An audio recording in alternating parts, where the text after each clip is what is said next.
If using an emergency fund to buy a lottery sounds like a crazy idea to you, then there is a high probability that you do not fall into the low-income group. In this video, I'll show you how one financial decision that sounds crazy to one may make perfect sense to another.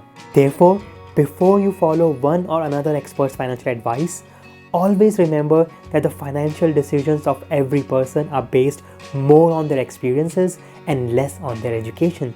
First, let me make sense of why buying a lottery using an emergency fund is not crazy to most low-income households in America. This is what they have to say about it. We live paycheck to paycheck and saving seems out of reach. Our prospects of much higher wages seem out of reach. We can't afford nice vacations, new cars, health insurance, or homes in safe neighborhoods. We can't put our kids through college without crippling debt. Much of the stuff you people who read finance books either have now or have a good chance of getting, we don't. Buying a lottery ticket is the only time in our lives we can hold a tangible dream of getting the good stuff that you already have and take for granted. We are paying for a dream, and you may not understand that because you're already living a dream. That's why we buy more tickets than you do. I took this paragraph as is from the great book The Psychology of Money by Morgan Housel. If you haven't read this book, I encourage you to read it. I leave the link to the book in the description down below so you can check it later. So you can see people's circumstances, situations and experiences play a vital role in their decisions.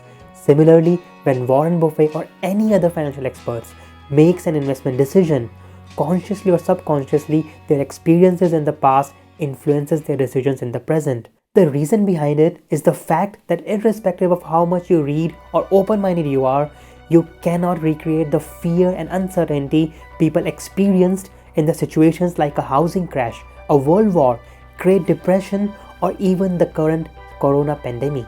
These events changed how people associate with buying a house, war, unemployment, or a pandemic. If you want to experiment, talk to a veteran or a World War II survivor, and you will immediately identify the difference between your and their outlook towards war. Therefore, you can read about Great Depression, wars, and what it is like to lose everything. However, you don't have the emotional scars of those who actually experienced it. This is why someone who experienced the Great Depression cannot imagine how someone can think about buying stocks. I mean, they underwent the stress, uncertainty, and fear of jeopardizing their kids' future. And no matter how open-minded and understanding you are, you can never feel these emotions by reading. If I take a recent example, those people who were heavily invested in stocks when the stock market crashed during corona pandemic experienced something very different from those watching from the sidelines. This experience will change the behavior of the investors drastically and how they approach investing in the stock market. Therefore, it is essential to understand one's past and current situation to make sense of their decisions. Like I said earlier, the decision might not make sense to you, but might make perfect sense to someone else. Likewise, investing in or buying cryptocurrency does not make any sense to Warren Buffett or Charlie Mungers of the world.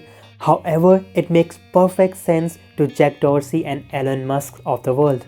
Therefore, before you follow the advice of Warren or Elon, consider their experiences, the decade they grew up in, and most importantly, your situation.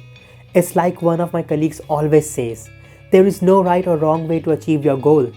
There are only different ways with different consequences.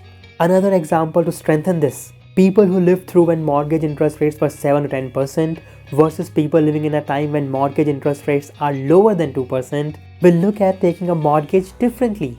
I grew up in a time when mortgage interest rates were high. Therefore, present low mortgage interest rates make buying a house extremely attractive to me, even if the prices of the houses are currently high.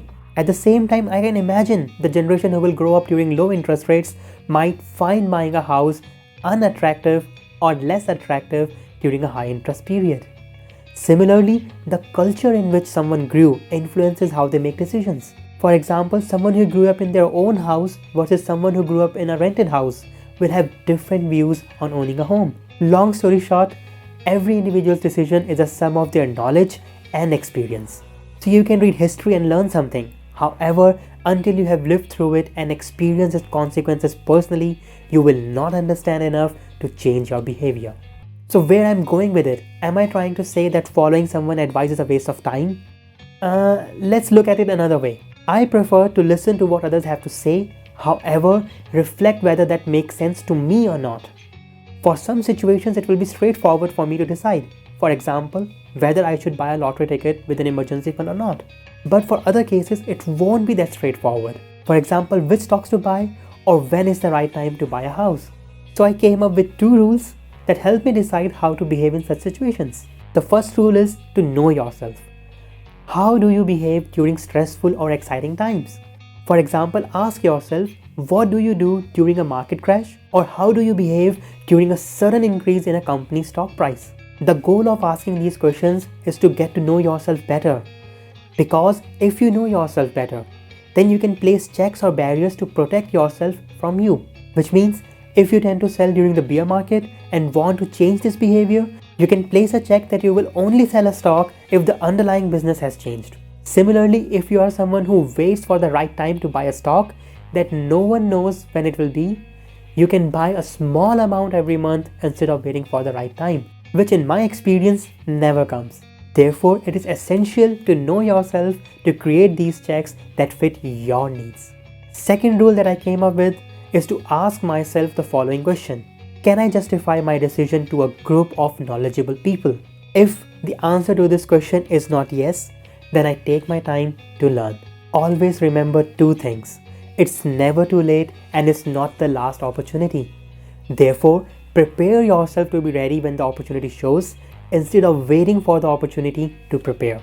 I hope next time you will pause and think before you follow someone's advice or think that someone's decision does not make sense.